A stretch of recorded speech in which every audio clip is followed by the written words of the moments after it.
હું તમારા ધોરણ 8નું ગુજરાતી અને ગણિત લઈશ. મારું નામ તૃપ્તિ પ્રેસવાલા. આ ફેરી પાછું હું તમારું શું લઈશ? ગણિત લઈશ.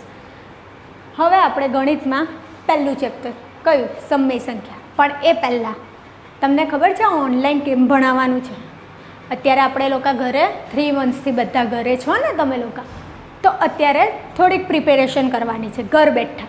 એટલે અત્યારે શું કરવાનું છે? ઓનલાઈન એજ્યુકેશન સિસ્ટમ ચાલે છે, જેનાથી આપણે શું કરી શકીએ? ભણી શકીએ. કેમ? કારણ કે કોરોના મહામારી આવી જ ને, બધાને ખબર ને, તેના કારણે. હવે આપણે મેથ્સનું standard 8 first sem subject maths chapter 1 સમય સંખ્યા. પહેલી વાત તો મને એ કહો, કોઈને આઈડિયા છે અત્યારે 1 થી 7 ધોરણમાં સમય સંખ્યા કોને કહેવાય? સમય સંખ્યા એટલે શું? આપણે ગયા વર્ષે 7મા ધોરણમાં પહેલું ચેપ્ટર આવતું હતું, કયું? પૂર્ણાંક સંખ્યા. ખબર છે ને? પૂર્ણાંક સંખ્યા એટલે આપણે ખબર એક સંખ્યા રેખા દોરતા હતા અને સંખ્યા રેખા પર આ સાઈડ ડાબી બાજુ ઋણ નંબર અને જમણી બાજુ શું કરતા હતા? ધન નંબર લખતા હતા. એને શું કહેવાય? પૂર્ણાંક સંખ્યા. સમય સંખ્યા ચાલુ કરતાં પહેલાં હું તમને એનો બેઝિક શીખવું. પહેલાં પ્રાકૃતિક સંખ્યા કોને કહેવાય? આઈડિયા છે ને? પ્રાકૃતિક સંખ્યા 1 2 3 4 જે 1 થી ચાલુ થાય છે તેને શું કહેવાય છે? પ્રાકૃતિક સંખ્યા. પૂર્ણ સંખ્યા. પૂર્ણ સંખ્યા હંમેશા 0 1 2 3 એનાથી ચાલુ થશે. પ્રાકૃતિક સંખ્યા હંમેશા 1 થી, ફરીથી આ કોન્સેપ્ટ મગજમાં રાખજો. પ્રાકૃતિક સંખ્યા હંમેશા 1 થી ચાલુ થાય અને પૂર્ણ સંખ્યા હંમેશા 0 થી ચાલુ થાય. ગયા વર્ષે 7મા ધોરણમાં આપણે અસાઇનમેન્ટમાં એક દાખલો પણ આ આવી ગયો હતો, ખબર છે ને? હવે બીજું પૂર્ણાંક સંખ્યા. પૂર્ણાંક સંખ્યામાં કોનો સમાવેશ થાય? પૂર્ણાંક સંખ્યામાં હંમેશા 3 બાબતનો સમાવેશ થાય. કઈ? ધન પૂર્ણાંક, શૂન્ય અને ઋણ પૂર્ણાંક. ફરીથી પૂર્ણાંક સંખ્યામાં હંમેશા 3 બાબતનો. કયો? ધન પૂર્ણાંક, શૂન્ય અને ઋણ પૂર્ણાંક. ક્લિયર કરીએ. 0 સંખ્યા રેખા પર 1 2 3 4 5 ને આ સાઈડ -1 -2 -3 -4. આ જે સંખ્યા રેખા પર દર્શાવે એને હંમેશા પૂર્ણાંક સંખ્યા કહેવાય. પૂર્ણાંક સંખ્યામાં હંમેશા ધન પૂર્ણાંક, ઋણ પૂર્ણાંક અને 0નો સમાવેશ થાય છે. આને પૂર્ણાંક સંખ્યા કહેવાય. ફરીથી પ્રાકૃતિક સંખ્યા હંમેશા 1 થી ચાલુ થાય, પૂર્ણ સંખ્યા હંમેશા 0 થી ચાલુ થાય અને પૂર્ણાંક સંખ્યામાં હંમેશા ધન ઋણ બંને પૂર્ણાંક હોય છે. હવે આ વર્ષનું આપણું ચેપ્ટર કયું? સમય સંખ્યા. સમય સંખ્યામાં શું નવું આવે? કોઈકને આઈડિયા હોય તો? આપણે પૂર્ણાંક ભણ્યા, પ્રાકૃતિક ભણ્યા અને પૂર્ણ ભણ્યા, પણ એક નવું પોર્શન આવે. કયું? અપૂર્ણાંક. સાંભળ્યું છે ને નામ ભણવામાં? પૂર્ણાંક ને અપૂર્ણાંક. અપૂર્ણાંક કોને કહેવાય? જે હંમેશા P/Q માં દર્શાવે. P/Q એટલે શું? 3/4, 1/2. આવી જે સંખ્યા અંશ અને છેદવાળી જે સંખ્યા બતાવે ને, તમને ખબર, ઉપરનાને શું કહેવાય? અંશ, નીચેનાને શું કહેવાય? છેદ. આવી અંશ અને છેદવાળી જે સંખ્યા દર્શાવે ને એને હંમેશા કયું કહેવાય? અપૂર્ણાંક કહેવાય. અને જે સંખ્યા હંમેશા અપૂર્ણાંક એટલે કે અંશ અને છેદ એટલે કે P/Q એટલે કે Pના છેદમાં Q સ્વરૂપે દર્શાવે એ સંખ્યાને હંમેશા સમય સંખ્યા કહે છે. સમય સંખ્યાની વ્યાખ્યા યાદ રાખ. સમય સંખ્યા કોને કહેવાય? જે સંખ્યા હંમેશા અંશ અને છેદ એટલે કે P/Q એટલે કે Pના છેદમાં Qના સ્વરૂપમાં દર્શાવે તે હંમેશા સમય સંખ્યા કહેવાય. સંખ્યા રેખા પર પણ તે સંખ્યા હંમેશા આવી રીતે હોય. જો -1 સમજ પડે છે? સમય સંખ્યા કોને કહેવાય? જે સંખ્યા હંમેશા P/Q માં દર્શાવે એને સમય સંખ્યા કહેવાય છે. સમજ પડી? આ આપણે આ ફેરીના ચેપ્ટરમાં 8મા ધોરણમાં સમય સંખ્યા આ રીતે ભણવાનું છે. હવે બીજી સમય સંખ્યાના ગુણધર્મો. હિન્ટ લઈ લઈએ પછી દાખલા ઉપર જોઈએ. સમય સંખ્યાના ગુણધર્મો. તો સમય સંખ્યાના ગુણધર્મો કયા?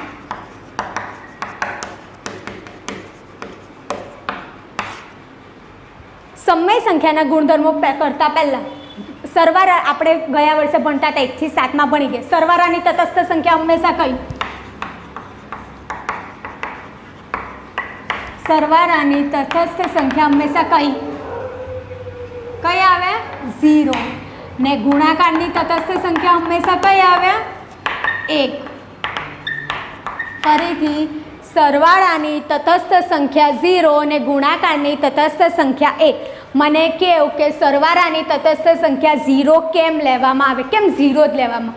કારણ કે કોઈ પણ સંખ્યા, ધારો કે કોઈ પણ અંક હોય તેને આપણે 0 વડે એડ કરીએ તો હંમેશા શું આવે? તે સંખ્યા જ આવે. કોઈ પણ કરી જો 35 + 0 35, એટલે એને સરવાળાની તટસ્થ સંખ્યા કઈ 0. તટસ્થ સંખ્યા એટલે શું કે તમે જેની સાથે સરવાળો કરો, જે સંખ્યા સાથે, અને અથવા તો જે સંખ્યા સાથે એનો ગુણાકાર કરવો, તો હંમેશા તે સંખ્યા જ આવવી જોઈએ. તેને શું કહેવાય? તટસ્થ સંખ્યા. ફરીથી તટસ્થ સંખ્યા કોને કહેવાય? તટસ્થ એટલે એક સ્થિર, કે તમે જેની સાથે સરવાળો કરો અથવા તો જેની સંખ્યા સાથે ગુણાકાર કરો તો તેનો જવાબ હંમેશા તટસ્થ સંખ્યા. એટલે 7 + 0 7 આવ્યો, 35 + 0 35. કેમ? ગુણાકારની તટસ્થ સંખ્યા 1 કરો. 7 × 1 7 આવે, 35 × 1 35 આવે. સમજ પડી? તટસ્થ સંખ્યા કોને કહેવાય? હવે ચાલો આપણે 7 × 0 કરીએ. ધારો કે 0 લઈ ગયા તો 0 તો 0 થઈ જાય ને, 0 સાથે કોઈ પણ વસ્તુ ગુણે તો, એટલે આ વસ્તુ વેલિડ નથી. સરવાળાની તટસ્થ સંખ્યા હંમેશા 0 અને ગુણાકારની તટસ્થ સંખ્યા 1. આટલું માઇન્ડમાં ક્લિયર થયું? આગળ વધીએ. સમય સંખ્યાના ગુણધર્મો. સમય સંખ્યાના ગુણધર્મો કયા? તો પહેલો ગુણધર્મ સંવૃત્તાનો. સંવૃત્તા એટલે શું કહેવાય? કે જે નજીક લાગુ પડતું હોય તેને ક્લોઝર કહેવાય. સંવૃત્તા એટલે શું? આ સમય સંખ્યાના ગુણધર્મ કુલ કેટલા પ્રકારના આવે હું તમને કહું? ક્રમનો ગુણધર્મ આવે. ખબર? ક્રમનો ગયા વર્ષે આપણે ક્રમનો ગુણધર્મ કરતા હતા, જૂથનો ગુણધર્મ કરતા હતા, ને સંવૃત્તાનો એટલે શું? જે નજીક લાગુ પડે તે. તો આપણે અત્યારે 4 સ્ટેપ ભણ્યા. કઈ આગળ તમને ખબર? પ્રાકૃતિક સંખ્યા, પૂર્ણ સંખ્યા, પૂર્ણાંક સંખ્યા, અને ચોથું સમય સંખ્યા. તો પ્રાકૃતિક સંખ્યામાં તો આ નહીં થાય. આપણે ક્યાંથી લેવું પડશે? પૂર્ણ સંખ્યા, પૂર્ણાંક સંખ્યા અને સમય સંખ્યા. તો આપણે અત્યારે પહેલાં ભણેલા બકા તમને યાદ હોય તો પૂર્ણ સંખ્યા હંમેશા ક્યાંથી સ્ટાર્ટ થાય? 0 1 2 3. એટલે એમાં હંમેશા માત્ર ખાલી શું હોય? ધન પૂર્ણાંક જ હોય. ખબર? તો આપણે સંવૃત્તાનો ગુણધર્મ લઈએ તો એ કેના સ્વરૂપમાં? પૂર્ણ સંખ્યાના સ્વરૂપમાં લઈએ. ચલો સમજાવું છું, સમજજો. પૂર્ણ સંખ્યાના સ્વરૂપમાં કેવી રીતે? તો પૂર્ણ સંખ્યા કોને કહેવાય? 0 1 2 3 બરાબર. આ બધી પૂર્ણ સંખ્યા. હવે એના આપણે સ્વરૂપમાં લઈએ, ધારો કે સરવાળા. પૂર્ણ સંખ્યા. તો સરવાળામાં આ નિયમ લાગુ પડે છે? તો જોઈએ સંવૃત્તાનો, એટલે કે વેલિડ છે તો આપણે લઈએ 0 + 5. તો આનો જવાબ શું આવે? 5 આવે. 0માં આપણે 5 એડ કરીએ તો જવાબ 5. તો આ 5 એ પૂર્ણ સંખ્યામાં જે આવે છે નંબર 0 1 2 3 4 5, આપણે જે ડોટ ડોટ ડોટ કર્યું એટલે સળંગ બધી આવે. તો આ 5 કેમ આમાં આવે છે ને? આવે છે. એટલે આ શું છે? સંવૃત્ત છે, એટલે કે બરાબર છે. સરવાળામાં તે પૂર્ણ સંખ્યાના સ્વરૂપમાં સંવૃત્તાનો નિયમ લાગુ પડે છે. આનો મિનિંગ આવી રીતે થયો. હવે જોઈએ બાદબાકીમાં. પૂર્ણ સંખ્યા પહેલાં આખું ક્લિયર કરી. બાદબાકીના રૂપમાં જોઈએ તો બાદબાકીના રૂપમાં એટલે શું?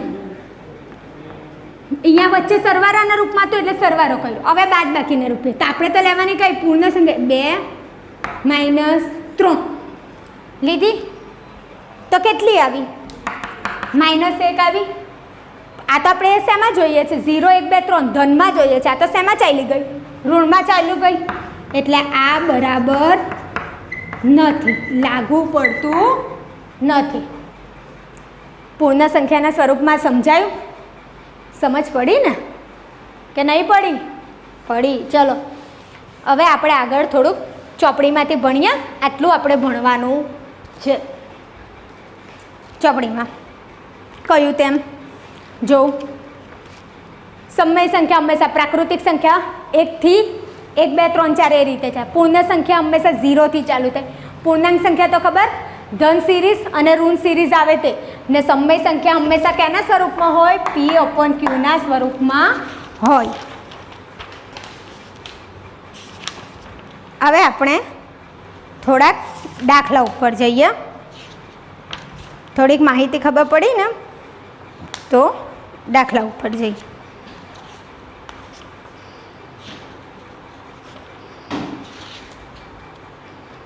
જો આમાં ઉદાહરણ 1 આપેલું છે. રકમ કયું છે? 3/7 -6/11 21 + 5/22. આની શું શોધવાની છે? કિંમત શોધો. ચલો, ગયા વર્ષે આપણે આ દાખલા કરતા હતા. આની શું શોધવાની છે? કિંમત શોધવાની છે. તો આપણે આની કિંમત શોધીએ. પહેલાં તો ગયા વર્ષે પણ આપણે સાદુરૂપવાળા કોઈ પણ દાખલા કરતા હતા તો પહેલો સ્ટેપ હંમેશા શું યાદ રાખવાનો? કાઉન્સને છોડવાનું. તો આમાં પણ કાઉન્સ છોડીએ. +6/11 +-8/21 +5/22. નીચે કાઉન્સ છોડી દેતા અંશ અને છેદ, અંશ અને છેદ, અંશ. તો આપણે હવે શું કરવાનું? બધાના છેદ અલગ છે એટલે છેદ સરખા કરવા માટે આપણે શું કરવાનું? પહેલાં લસા લેવાનું. તો લસા લેતા. તો લસા હવે લઈએ. કોનો લેવાનો? તો લઈએ. ચાલો, કોનો લેવાનો લસા? આવડે છે ને લસા? તો 7, 11, 21 ને 22. પહેલાં સ્ટાર્ટિંગ હંમેશા લસા લેતી વેરી કેમથી કરવાનું? 2થી. તો 2 વડે 7નો ભાગ ચાલે? ના. એટલે બેઠા. 11 2ના ઘડિયામાં 11 આવે? ના. 2ના ઘડિયામાં 21 પણ નહીં આવે. 2ના ઘડિયામાં 22 આવે ને. 11 દુ 22 થાય ને. ભાગ ચાલી ગયો. હવે 3થી 2 પછી હવે તો 2 વડે કોઈ પણ ભાગ ચાલતો નથી એટલે હવે શું લઈશું? 3થી લઈશું. તો 3ના ઘડિયામાં 7 નહીં આવે. 11 બી 3 × 21 બેટ. હવે તો ખાલી 7 11 7 11 છે. તો 7 ને 11 એમ આવે? 7ના ઘડિયામાં આવે ને 11ના ઘડિયામાં આવે. લસા તો આવડે ને? 7 એકા 7, 7 એકા 7. 11 તો નથી આવતા. હવે છેલ્લું કયું બચ્યું? 11 એકા 11, 11 એકા 11 થઈ ગયા. 4 4 1 આવી ગયા નીચે. તો લસા એટલે શું થાય? લસા બરાબર 2 × 3 × 7 × 11. 2 તાળી 6, 6 × 7 42, 42 × 11 કરો. કેટલા આવ્યા? 462. આપણો શું આવ્યો? લસા આવ્યો. હવે આપણે 7ને કેટલા વડે ગુણીએ તો 462 આવે? તો કેવી રીતે કરવાનું? આપણો લસા શું આવ્યો બકા? 462 આવ્યો ને.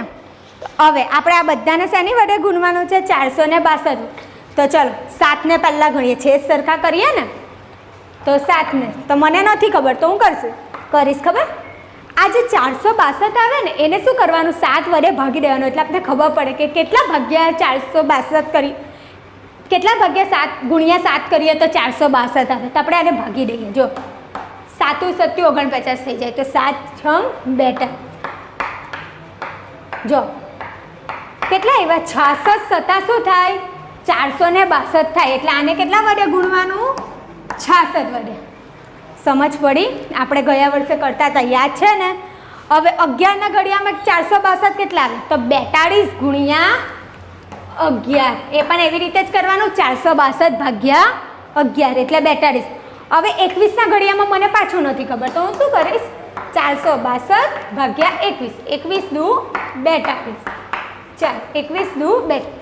21 × 22 એટલે કેટલા થાય? 462. ને 22 × 21 એટલે 462.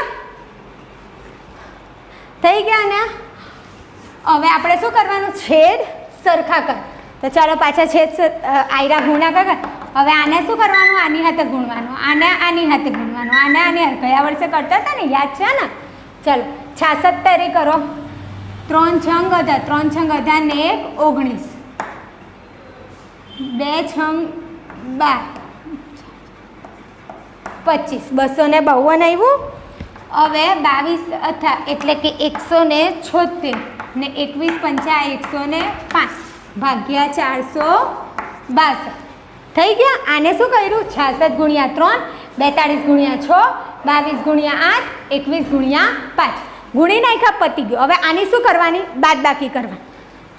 જ્યારે પણ કોઈ પણ વસ્તુ આપણે નહીં આવડે ત્યારે આપણે બાદબાકી કેવી રીતે? બબ્બેની પેર બનાવીને કરવાની. તો બબ્બેની પેર કેવી રીતે બનાવી?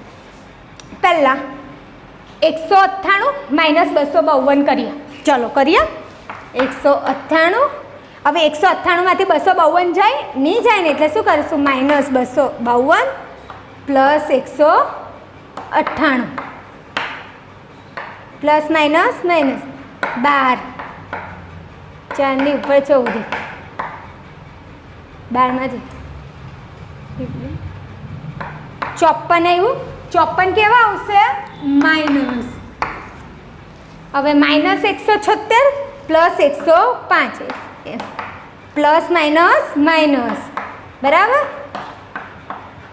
કેટલા આવ્યા? 71. 71 પણ કેવા આવશે? માઇનસ. છેદમાં 462. હવે ચલો માઇનસ માઇનસ શું થશે? પ્લસ. પણ મોટી સંખ્યાની સાઇન. 125 54 પ્લસ 71 125 462. આ આપણો શું આવ્યો? જવાબ આવ્યો.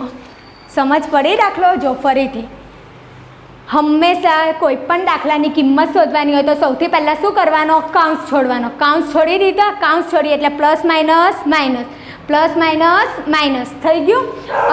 હવે આ બધાના છેદ અલગ છે એટલે આપણે એને શું કરવાનું? છેદ સરખા. તો છેદ સરખા કરવા માટે પહેલું શું કરવાનું? લસા લેવું. લસા લીધો, છેદ. તો લસા કેટલા આવ્યો? 462. તો હવે આપણે 7ના ઘડિયામાં 462 કેટલું આવે? મને નથી ખબર.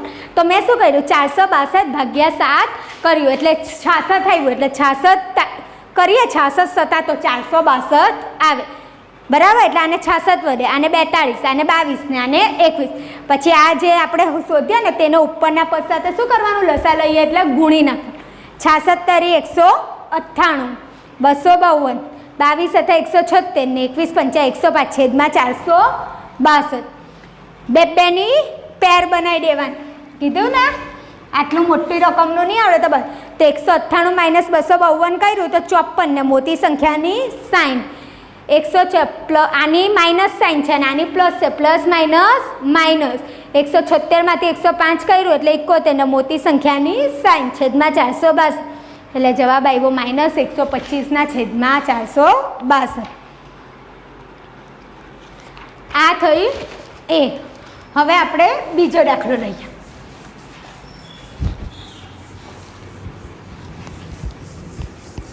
બીજો કયો છે?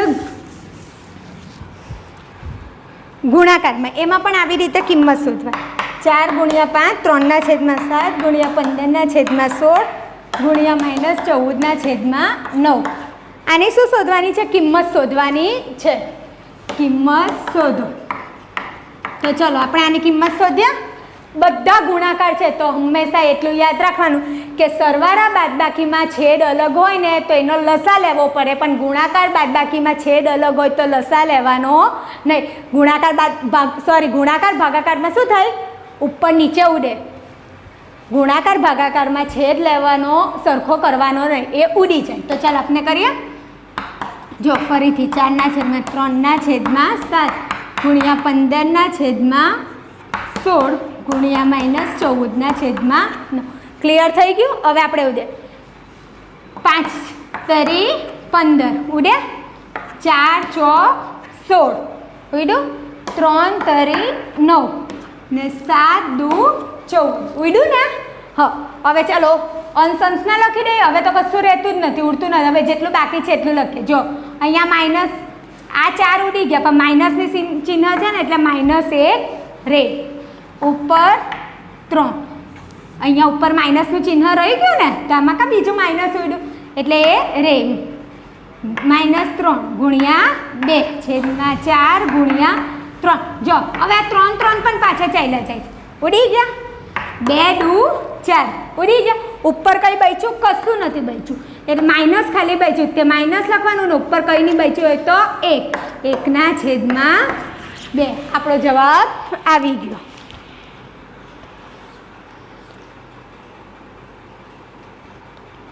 બરાબર. કેવી રીતે અહીંયા -1 ને જો અહીંયા -4 ને અહીંયા -14 છે તો આ -2 રહે ને તો માઇનસ માઇનસ શું થઈ ગયા પ્લસ થઈ ગયા. માઇનસ માઇનસ પ્લસ તો માઇનસ માઇનસ પ્લસ તો આ થઈ ગયું તો 1/2 આપણો જવાબ આવ્યો. ક્લિયર.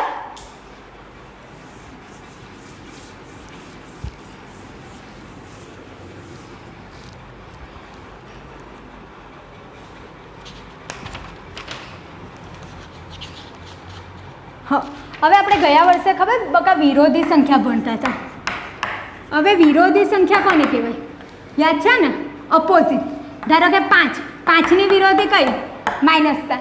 ધન પૂર્ણાંક હોય તેની વિરોધી ઋણ પૂર્ણાંક કરી દેવાની, ઋણ પૂર્ણાંક હોય તેની વિરોધી ધન પૂર્ણાંક કરી દેવાની. જો ધારો કે -3 હોય તેની વિરોધી કઈ થાય? 3. હવે વ્યસ્ત સંખ્યા કોને કહેવાય? વ્યસ્ત સંખ્યા. ધારો કે 2/5 હોય તાની વ્યસ્ત. વ્યસ્ત મીન્સ શું થાય? ઉલટું કરી દેવાનું. ભણતા હતા ને તાનું ઉલટું શું થઈ જાય? 5/2. 4/3 હોય તો શું થઈ જાય? 3/4. વિરોધીમાં શું કરવાનું? ધનનું ઋણ કરી દેવાનું, ઋણનું ધન કરીને વ્યસ્તમાં શું કરવા? 2/5 એનું ઉલટું 5/2 ને 4/3 એનું ઉલટું 3/4. પછી તું હવે આપણે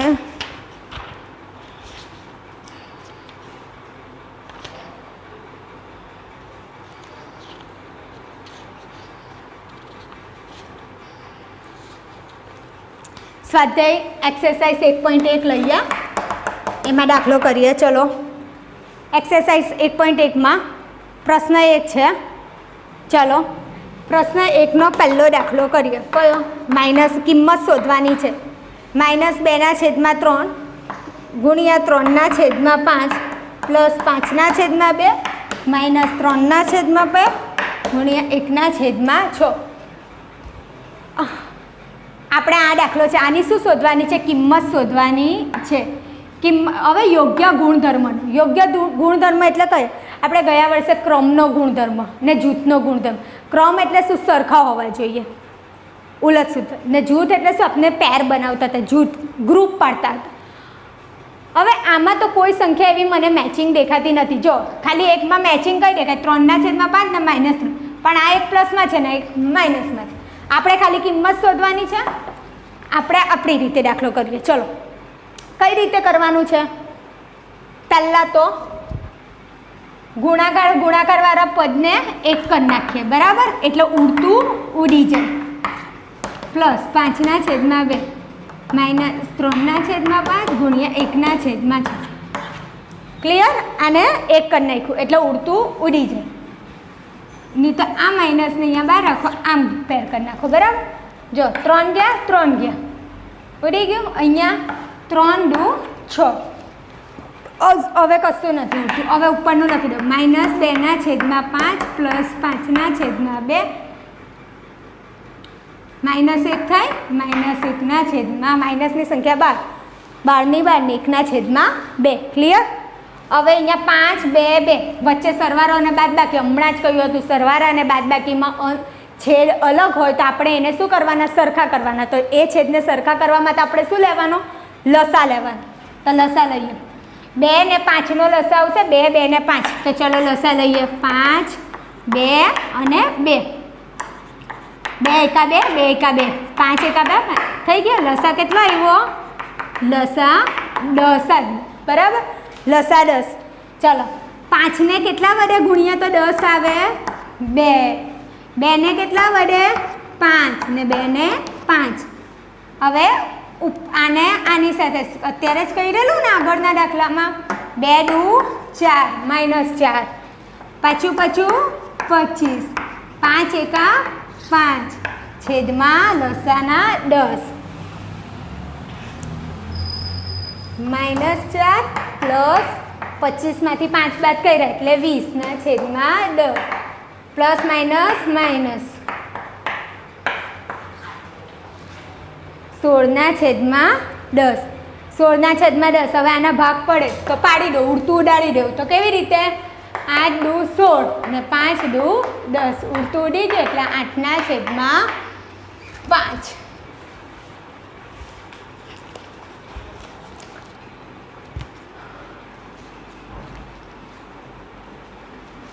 સમજાયું? હવે આપણે બીજો દાખલો કરીએ.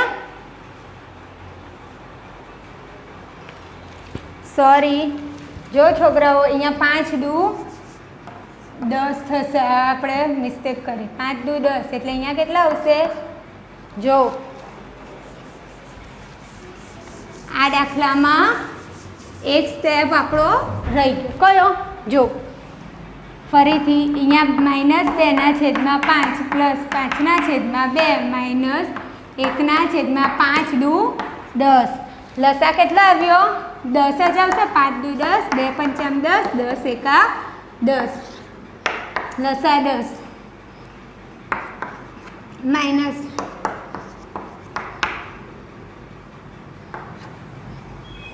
થઈ ગયું.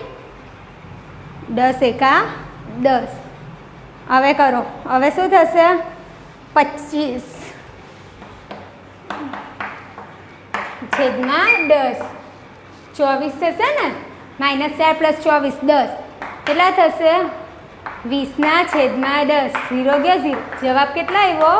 2 આવ્યો. પહેલાંમાં આપણે શું કરેલું? 5 દુ 10 મલ્ટીપ્લાય કરવાનું રહી ગયું હતું. સમજાયું? આ દાખલો છે.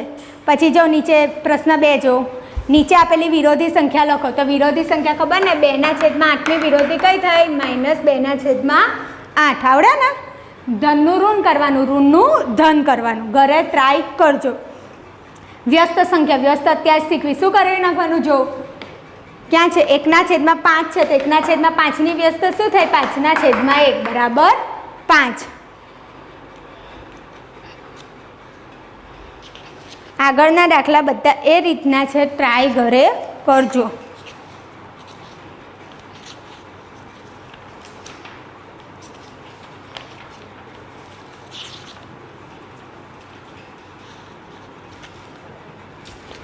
ચલો હવે એક નવું વસ્તુ ગયા વર્ષે આપણે આવતું હતું, કયું?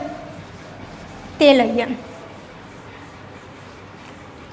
જો હેડિંગ આ છે, -5/6 અને 5/8 વચ્ચે આવતી 10 સમય સંખ્યા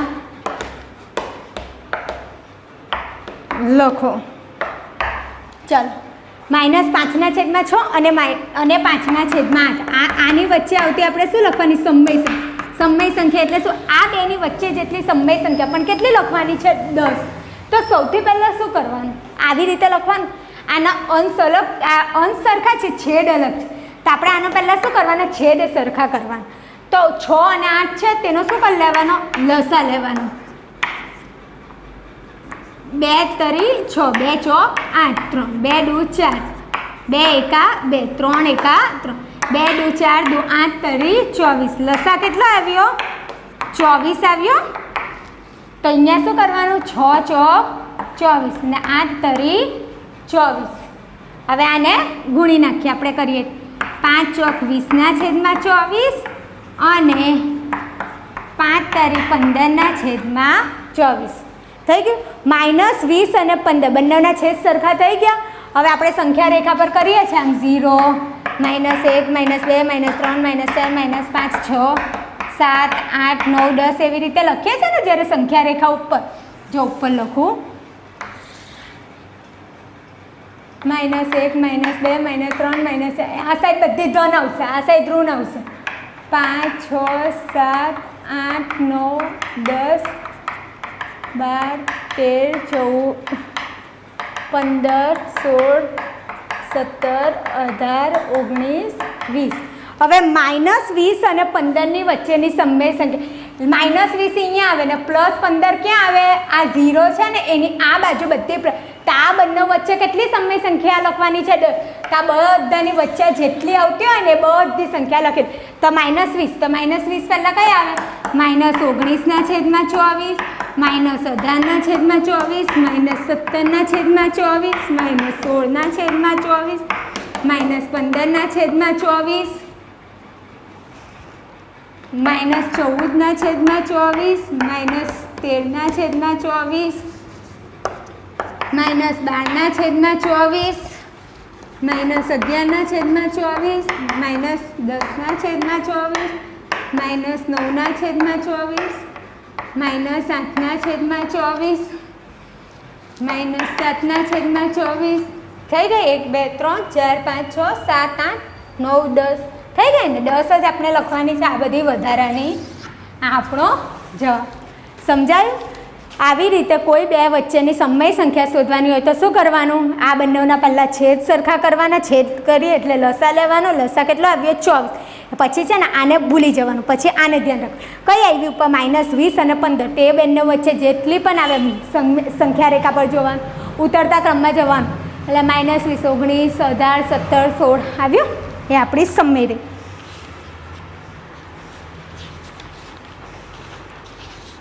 જો સ્વાધ્યાય 1.2 એવો જ દાખલો છે બેઠો હવે જો સંખ્યા પણ નિરૂપણ કરવાનું છે પહેલો પ્રશ્ન 7/4 આવડે ને આપણે લખીએ ને સંખ્યા રેખા ધન પૂર્ણાંકમાં બતાવેલી છે એટલે ધન ઉપર બતાવવાનું આવી રીતે 0 અહીંયા માઇનસ આવે અહીંયા પ્લસ આવે 1 2 3 4 5 6 તો શું છે 7/4 તો 7/4 ક્યાં આવે મને નથી ખબર 8 9 10 સંખ્યા રેખા પર આવી રીતે છે તો આપણે શું કરવાનું આને ભાગી નાખવાનું 7/4 ચારે તો 4ના ઘડિયામાં 7 નહીં આવે ભાગ નહીં ચાલે જો 4 એકા 4 દુ 8 તો વધી જાય ઉપરથી 4 7 28 1.7 એટલે 1.7 ક્યાં આવે અહીંયા આવે તો આ સંખ્યા રેખા પર અહીંયા બતાવવાનું 7/4 સમજાયું 1 અને 2 ની વચ્ચે 1.7 આવે ને 1 1.1 1.2 1.3 1.4 1.5 1.6 1.7 1.8 1.9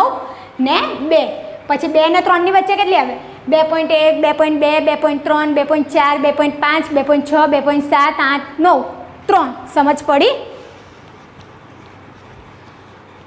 જો સ્વાધ્યાય 1.2 આવી રીતે કરવાનું છે સમજાઈ ગયું